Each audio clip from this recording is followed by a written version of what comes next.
৪৭তম president হিসেবে আজ শপথ নেবেন ডোনাল্ড ট্রাম্প। ওয়াশিংটন ডিসিতে বিজয় র্যালি, প্রথম দিনই সই করবেন রেকর্ড সংখ্যক নির্বাহী আদেশে। হামাস ৩ ইসরায়েলি জিম্মিকে ছেড়ে দেওয়ার পর ৯০ ফিলিস্তিনিকে মুক্তি দিল তেল আবিব। উপত্যকা জুড়ে সাধারণ মানুষের উল্লাস, স্বাধীনতাকামী সংগঠনের শোভাযাত্রা। বন্ধের একদিন পরেই যুক্তরাষ্ট্রের নিজেদের পরিষেবা চালু করছে টিকটক। নিষেধাজ্ঞা প্রত্যাহারে ট্রাম্পের প্রতিশ্রুতির পর সিদ্ধান্ত, জানালো চীনা কোম্পানিটি।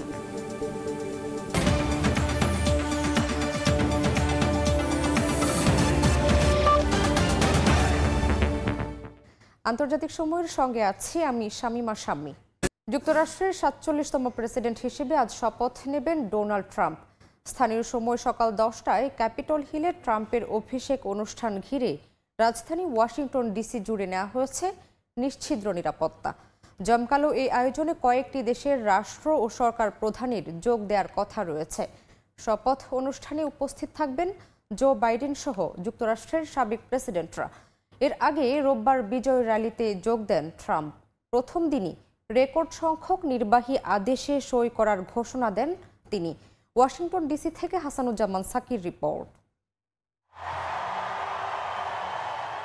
যুক্তরাষ্ট্রের ৪৭তম প্রেসিডেন্ট হিসেবে ডোনাল্ড ট্রাম্পের রাজস্বিক প্রত্যাবর্তনের ক্ষণ গণনা শুরু। আবারও হোয়াইট হাউসের মসনদে বসতে যাচ্ছেন তিনি।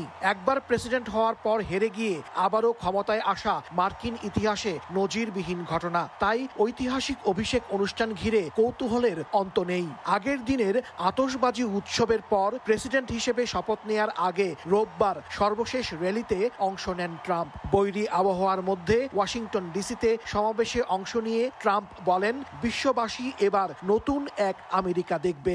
We begin a brand new day of American strength and prosperity, dignity and pride. I'm thrilled to be back with so many friends.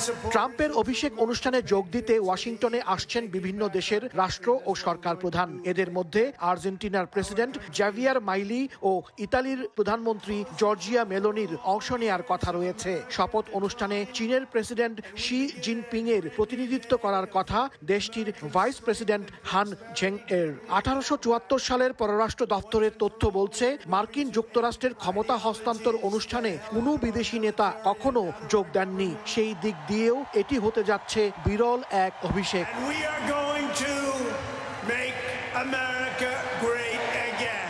2021 সালে জো বাইডেনের অভিষেক অনুষ্ঠানে নজিরবিহীনভাবে অনুপস্থিত ছিলেন ডোনাল্ড ট্রাম্প। কিন্তু সেই বাইডেনই শুধু নন, ট্রাম্পের শপথ প্রত্যক্ষ করবেন সাবেক president Bill Clinton, George W Bush এবং বারাক ওবামাও। এমনকি ট্রাম্প যাকে নির্বাচনে হারিয়েছেন সেই কমলা হ্যারিসেরও উপস্থিত থাকার সম্ভাবনা প্রবল। ট্রাম্প প্রশাসন থেকে আমন্ত্রণ জানানো হয়েছে টেসলার ইলন মাস্ক, ম্যাটার মার্ক জাকারবার্গ, অ্যামাজনের জেফ বেজোস, অ্যাপেলের টিম কুক, টিকটকের সু চিউ এবং গুগলের সুন্দর পিচাইকে।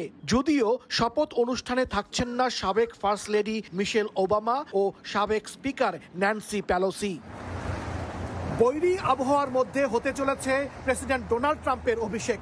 1985 সালের পর এবারই প্রথম ক্যাপিটল হিলের বাইরে না হয়ে অনুষ্ঠানটি হচ্ছে ইনডোরে। তবে ঠান্ডা যত তীব্রই হোক না কেন, কয়েক লাখ মানুষের সমাগম ঘটেছে এখানে।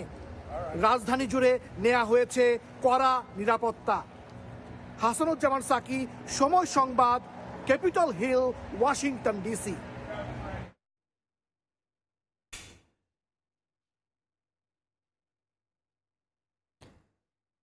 ৪৭তম প্রেসিডেন্ট হিসেবে শপথ গ্রহণের মধ্য দিয়ে মার্কিন মসনদে ফিরছেন ডোনাল্ড ট্রাম্প।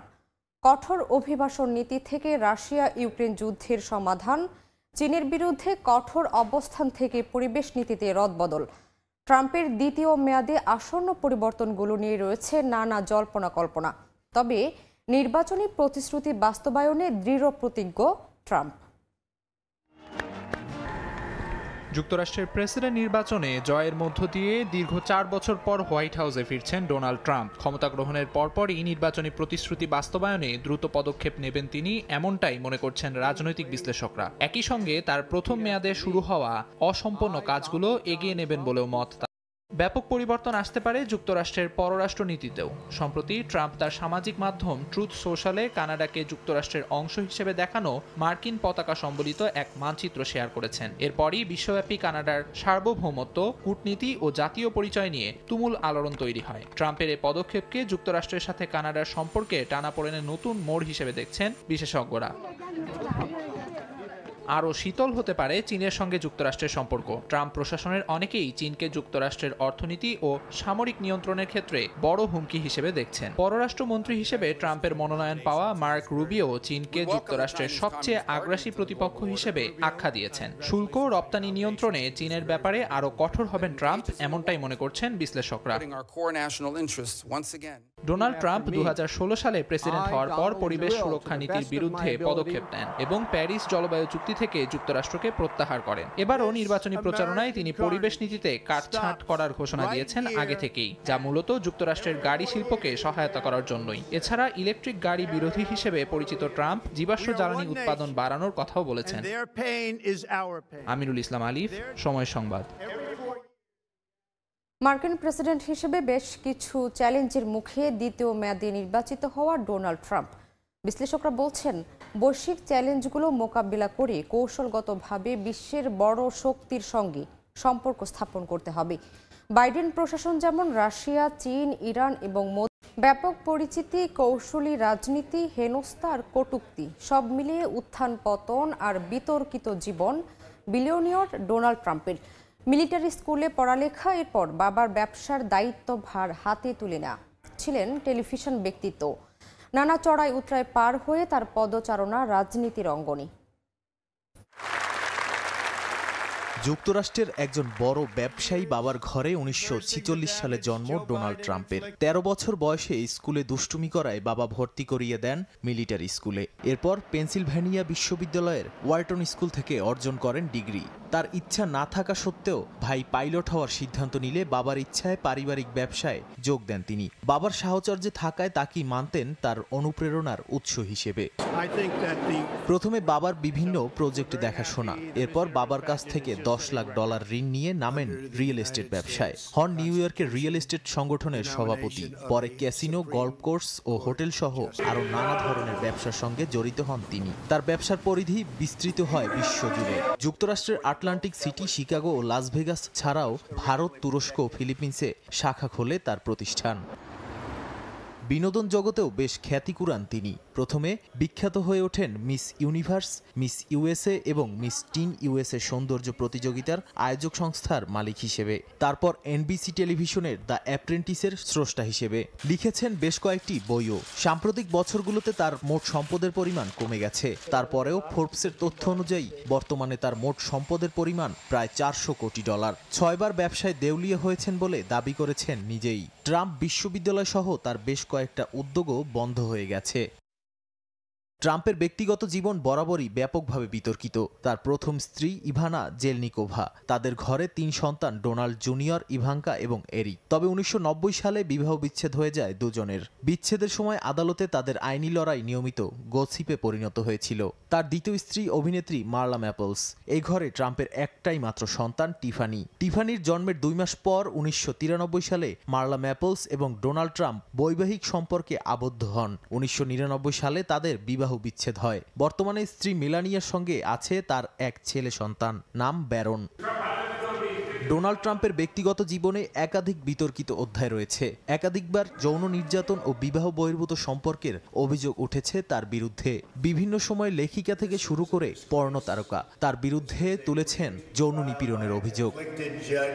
2015 সালের জুন মাসে ট্রাম্প আনুষ্ঠানিকভাবে প্রেসিডেন্ট নির্বাচনে লড়ার ঘোষণা দেন। প্রচারণায় নিজের সম্পদ এবং ব্যবসায়িক সাফল্য জাহির করতেন বারবার। তিনি মেক্সিকোর বিরুদ্ধে যুক্তরাষ্ট্রে মাদক, অপরাধ ও ধর্ষকদের পাঠানোর অভিযোগ তোলেন এবং দাবি করেন সীমান্তে দেয়াল নির্মাণের খরচ ওই দেশকেই দিতে হবে। এরপর মেক আমেরিকা গ্রেট অ্যাগেইনকে তার প্রচারাভিযানের স্লোগান বানিয়ে সহজেই রিপাবলিকান পার্টির অন্যান্য সদস্যদের পেছনে ফেলে ডেমোক্র্যাট প্রার্থী হিলারি ক্লিন্টনের সঙ্গে প্রতিদ্বন্দ্বিতা করে বিজয়ী হন। 2017 সালের জানুয়ারি মাসে যুক্তরাষ্ট্রের 45তম প্রেসিডেন্ট হিসেবে শপথ নেন ট্রাম্প। এরপর 2020-এ জো বাইডেনের সঙ্গে প্রতিদ্বন্দ্বিতা করে পরাজিত হন। সাংবিধানিক বাধ্যবাধকতার কারণে পরের বার প্রতিদ্বন্দ্বিতা থেকে বিরত থাকলেও 2024 2024-এ আবার তিনি লড়তে নেমেছেন কমলা হ্যারিসের সঙ্গে। রিপাবলিকান দলীয় নবনির্বাচিত মার্কিন প্রেসিডেন্ট ডোনাল্ড ট্রাম্প দায়িত্ব নেয়ার কয়েক ঘন্টার মধ্যেই নির্বাহী আদেশের মাধ্যমে ঝড়ের গতিতে মার্কিন নীতি পুনর্নির্মাণের ঘোষণা দিয়েছেন, যা বদলে দিতে পারে অভ্যন্তরীণ ও বৈদেশিক অনেক হিসাব নিকাশ। নির্বাহী আদেশের মাধ্যমে মার্কিন প্রেসিডেন্ট আসলে কি করতে পারেন, কতটা ক্ষমতাশালী এই পদ, আর চাইলেই কি করতে পারবেন না, তাই জানাবো এবারের দৃশ্যপটে। America great again.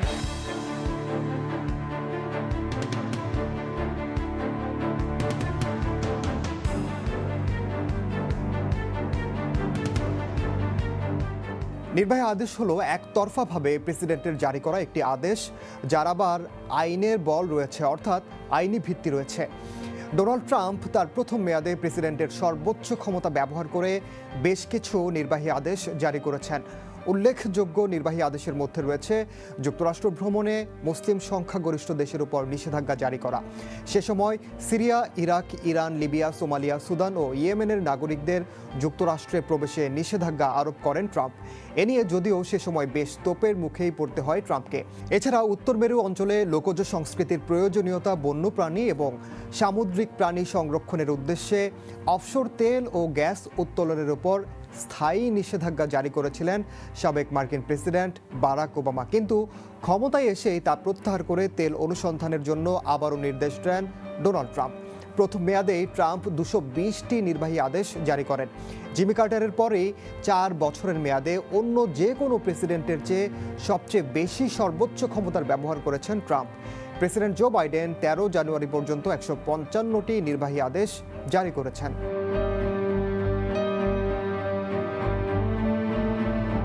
একবার কোনো প্রেসিডেন্ট একটি নির্বাহী আদেশে সই করলে এটি অবিলম্বে সঙ্গে সঙ্গেই কার্যকর হয়ে যেতে পারে। আবার কোনো কোনো ক্ষেত্রে কয়েক মাসও লেগে যায়। সেটি নির্ভর করে কেন্দ্রীয় সংস্থার কাছ থেকে আনুষ্ঠানিক পদক্ষেপের প্রয়োজন আছে কিনা তার উপর।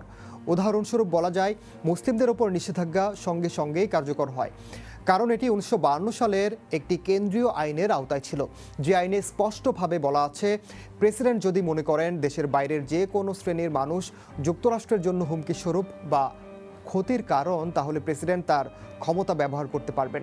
আবার কিছু নির্বাহী আদেশ ফেডারেল বা কেন্দ্রীয় সংস্থাগুলোকে পদক্ষেপ নিতে নির্দেশ দেয়।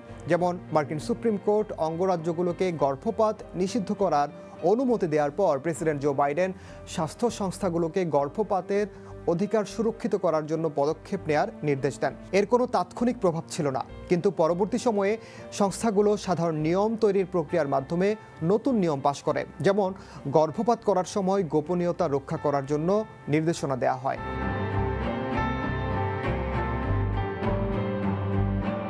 মার্কিন প্রেসিডেন্টের নির্বাহী আদেশে ক্ষমতার ব্যবহার নিয়ে বিতর্ক থাকলেও আইন বিশেষজ্ঞরা বলেছেন, মার্কিন সংবিধানের অনুচ্ছেদ 2 থেকেই মূলত এত ক্ষমতা পেয়ে থাকেন যে কোনো মার্কিন প্রেসিডেন্ট, যে আইনে প্রেসিডেন্টকে সামরিক বাহিনীর প্রধান এবং সরকারের নির্বাহী শাখার প্রধান করে তোলে।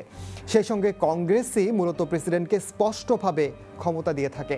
কংগ্রেসের পাশ করা আইন সাধারণত কেন্দ্রীয় সংস্থাগুলোকে শাসন করার ক্ষমতা অর্পণ করে, যা শেষ পর্যন্ত প্রেসিডেন্টের কাছেই জবাবদিহি করতে হয়। অনেক নির্বাহী আদেশ সংস্থাগুলোকে কিছু লক্ষ্য পূরণের জন্য পদক্ষেপ নিতে বা নিয়ম তৈরি করার নির্দেশ দেয়। কার্যকরভাবে তা প্রেসিডেন্টের নীতির ঘোষণা হিসেবেই কাজ করে।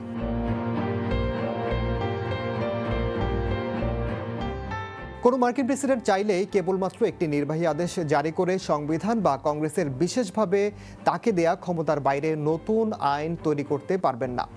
যদি কোনো নির্বাহী আদেশ সংস্থাগুলোকে ব্যবস্থা নেওয়ার নির্দেশ দেয়, তাহলে তা কেন্দ্রীয় প্রশাসনিক আইনের অধীনেই হতে হবে। জারি করা যে কোনো নিয়মের ওপর জনসাধারণের মন্তব্য করার অনুমতি থাকতে হবে এবং স্বেচ্ছাচারী যে কোনো নিয়ম রাখা যাবে না। যে কোনো সংস্থার জারি করা নিয়ম কোনোভাবেই মৌলিক সাংবিধানিক অধিকারকে লঙ্ঘন করতে পারবে না। যেমন আইনের অধীনে যথাযথ প্রক্রিয়া এবং সমান সুরক্ষা মেনেই কংগ্রেসে আইন পাশ করা হয়।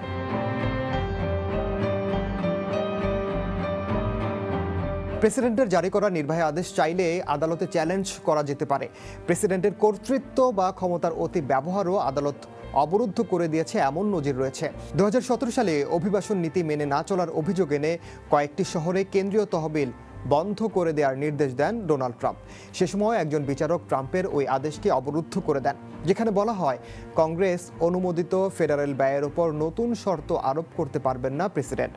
2023 সালে একটি ফেডারেল আপিল আদালত বাইডেনের নির্বাহী আদেশকেও অবরুদ্ধ করে দেয়, যেখানে ফেডারেল কর্মীদের কোভিড-19-এর টিকা দেয়া বাধ্যতামূলক করা হয়। তবে ব্যক্তিগত চিকিৎসা সংক্রান্ত সিদ্ধান্তে হস্তক্ষেপের মধ্য দিয়ে বাইডেন তার কর্তৃত্বকে বা ক্ষমতার বেশি ব্যবহার করেছেন বলে মত দেন আদালত।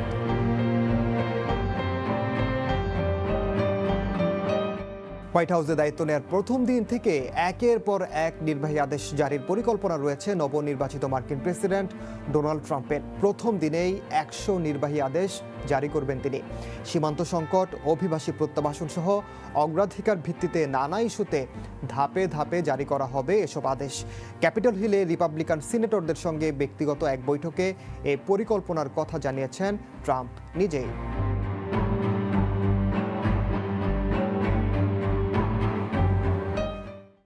যুদ্ধবিরতি চুক্তির অংশ হিসেবে 90 ফিলিস্তিনি বন্দীকে মুক্তি দিল ইসরায়েল।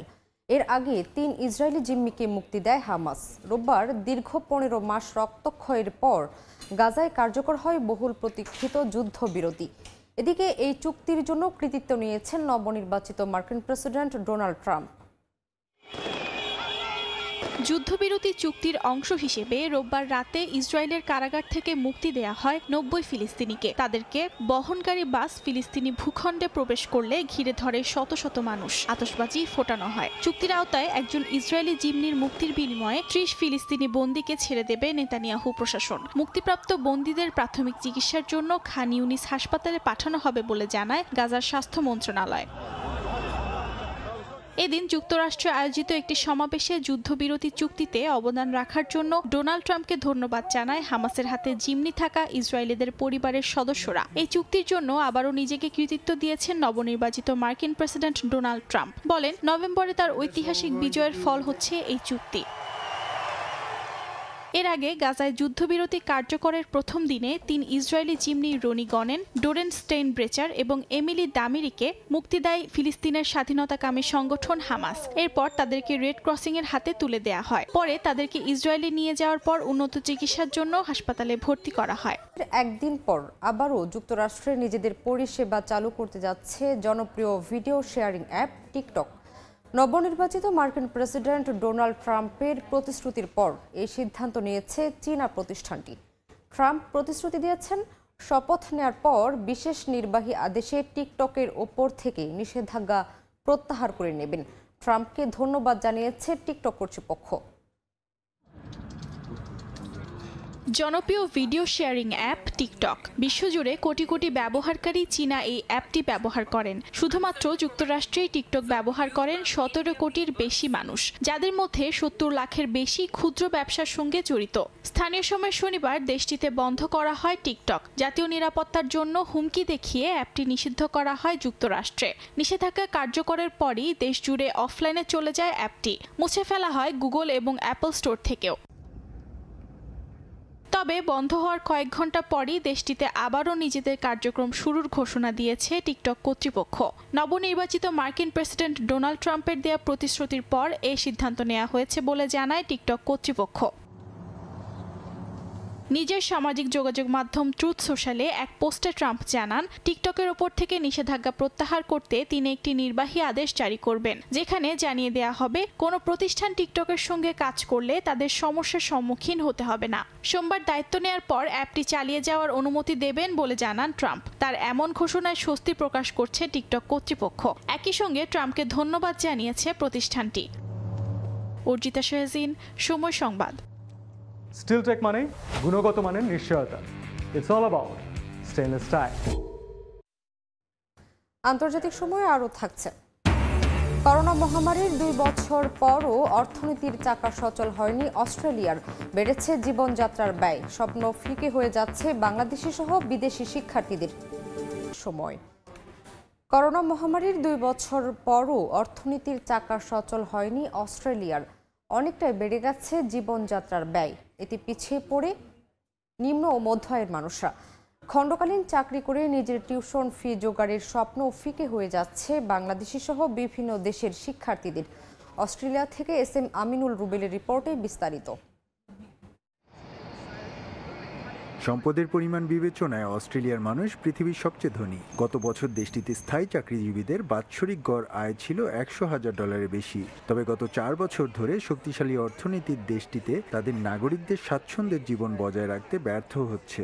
মুদ্রাস্ফীতির লাগাম টানতে প্রায় সব সেবা ও পণ্যের উপর ভ্যাট বাড়ানো হয়েছে। অস্ট্রেলিয়ার অর্থনীতির একটি বড় অংশ পর্যটন নির্ভর। গত 2 বছরে রপ্তানি আয় বাড়লেও তা গড়ে 2019 সালের চেয়ে কম। আর 2024 সালে প্রায় 80 লাখ পর্যটক অস্ট্রেলিয়ায় এলেও সে সংখ্যা 5 বছর আগের চেয়ে কম। আন্তর্জাতিক শিক্ষার্থীদের টিউশন ফি অস্ট্রেলিয়ার অর্থনীতিতে ব্যাপক অবদান রাখে। 2024 সালে বাংলাদেশি সহ বিশ্বের বিভিন্ন দেশের প্রায় 10 লাখেরও বেশি শিক্ষার্থী অস্ট্রেলিয়ায় এসেছে, যা করোনা মহামারীর আগের চেয়ে প্রায় 16% বেশি। তবে খণ্ডকালীন চাকরি করে টিউশন ফি জোগাড়ের স্বপ্ন নিয়ে শিক্ষার্থীরা দেশটিতে এলেও বাস্তবে অনেকের দৈনন্দিন জীবনের ব্যয় মেটানোই কষ্টকর হয়ে যাচ্ছে। এর আগে সিডনির জীবনযাত্রার ব্যয়ের সাথে তাল মেলাতে না পেরে অনেক বাংলাদেশি পরিবার মেলবোর্ন সহ অন্যান্য শহরে পাড়ি জমাতো। তবে সেখানেও স্বস্তি মিলছে না। গত বছর দেশটিতে জীবনযাত্রার ব্যয় 6.2% বেড়ে যাওয়ায় অনেক শহরই পৃথিবীর ব্যয়বহুল শহরের তালিকায় জায়গা করে নিয়েছে। এছাড়া বাংলাদেশি বংশোদ্ভূত অস্ট্রেলিয়ান নাগরিকের অনেকেরই বাড়ি গাড়ির ঋণের মাত্রাতিরিক্ত সুদ মাথা ব্যথার কারণ হয়ে দাঁড়িয়েছে। 2026 সাল নাগাদ অস্ট্রেলিয়ার অর্থনীতি আবারও ঘুরে দাঁড়াবে এমনটাই প্রত্যাশা। SM আমিনুল রুবেল, সময় সংবাদ, অস্ট্রেলিয়া। দেখছেন আন্তর্জাতিক সময়। যুক্তরাজ্যের লন্ডনে সাবেক রাষ্ট্রপতি জিয়াউর রহমানের 89তম জন্মবার্ষিকী পালন করেছে স্থানীয় বিএনপি। একই সঙ্গে দলটির চেয়ারপারসন বেগম খালেদা জিয়ার সুস্থতা কামনায় ব্রিকলেন মসজিদে মিলাদ ও দোয়া মাহফিল হয়েছে। এ সময় উপস্থিত ছিলেন যুক্তরাজ্য বিএনপির সেক্রেটারি কয়সর M আহমেদ, সভাপতি MA মালেক ও সাধারণ সম্পাদক আহমেদ সহ অনেক নেতাকর্মী। দোয়া মাহফিল শেষে সাংবাদিকদের বিএনপির নেতারা জানান, এখন সুস্থ আছেন বেগম জিয়া। তার শারীরিক অবস্থা নিয়ে কোনো ধরনের গুজব যেন ছড়ানো না হয় সে বিষয়ে সতর্ক থাকার আহ্বান জানানো হয়েছে।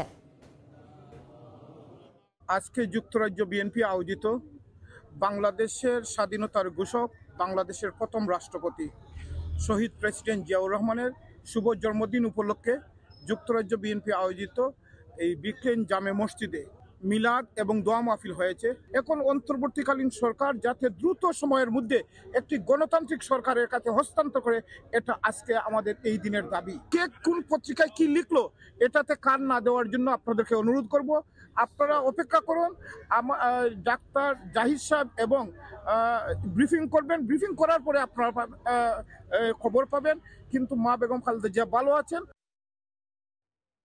বাংলাদেশ জাতীয়তাবাদী দল বিএনপির প্রতিষ্ঠাতা ও সাবেক রাষ্ট্রপতি জিয়াউর রহমানের 89তম জন্মদিন পালন করেছে মালদ্বীপ শাখা বিএনপির নেতাকর্মীরা। এ উপলক্ষে রোববার রাজধানী মালের স্থানীয় একটি রেস্টুরেন্টে দোয়া ও আলোচনা সভা অনুষ্ঠিত হয়। এতে অংশ নেন অসংখ্য নেতাকর্মী। জন্মদিন অনুষ্ঠানে আগত নেতাকর্মীরা আগামীতে বেগম খালেদা জিয়া ও তারেক রহমানের নেতৃত্বে সুন্দর ও সমৃদ্ধশালী দেশ গড়ার প্রত্যয় ব্যক্ত করেন। পরে পবিত্র কোরআন তিলাওয়াত ও জিয়াউর রহমানের আত্মার মাগফিরাত কামনা করে মোনাজাত করা হয়।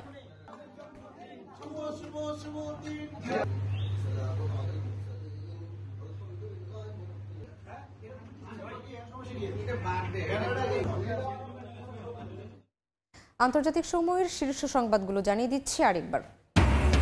যুক্তরাষ্ট্রের 47তম প্রেসিডেন্ট হিসেবে আজ শপথ নেবেন ডোনাল্ড ট্রাম্প। ওয়াশিংটন ডিসিতে বিজয় র্যালি। প্রথম দিনই সই করবেন রেকর্ড সংখ্যক নির্বাহী আদেশে।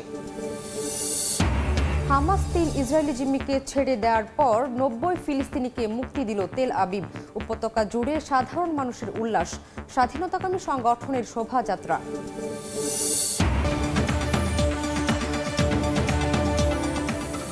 এ ছিল আন্তর্জাতিক সময়। সঙ্গেই থাকুন সময়ের।